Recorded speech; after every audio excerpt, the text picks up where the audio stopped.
et bonjour et bienvenue au flash de 10h sur la télévision du Burkina. Un accord est trouvé entre le gouvernement et le SYNATRAC, le syndicat national des travailleurs des ressources animales, des arts et de la culture.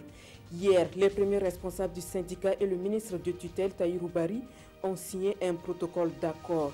Sur les 12 points de sa plateforme revendicative, 10 ont trouvé satisfaction.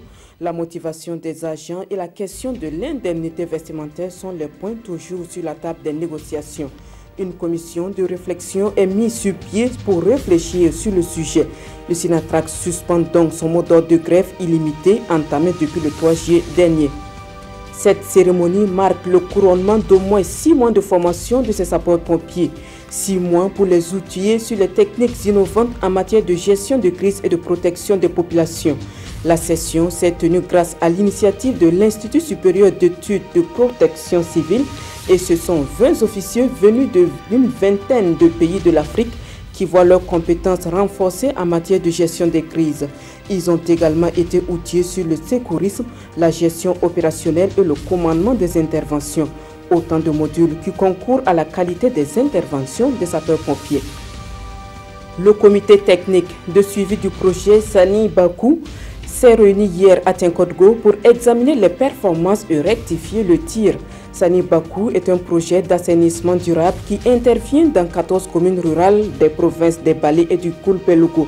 Avec le soutien de l'Union européenne, le projet a réalisé dans ces localités au moins 17 000 latrines au profit des populations. À moins de 5 mois de la fin du projet, il se pose la problématique de la pérennisation des acquis et le comité s'est réuni pour trouver la formule qui sied. Le comité note au passage une forte adhésion des populations dans la mise en œuvre de ces activités.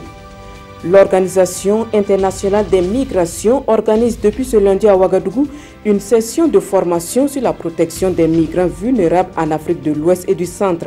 Des milliers de migrants, majoritairement maliens, ont trouvé refuge sur le sol burkinabé et cette session vise à renforcer les capacités des institutions étatiques, locales et privées dans la lutte contre les phénomènes négatifs des migrants afin de garantir une cohabitation paisible avec les populations burkinabées.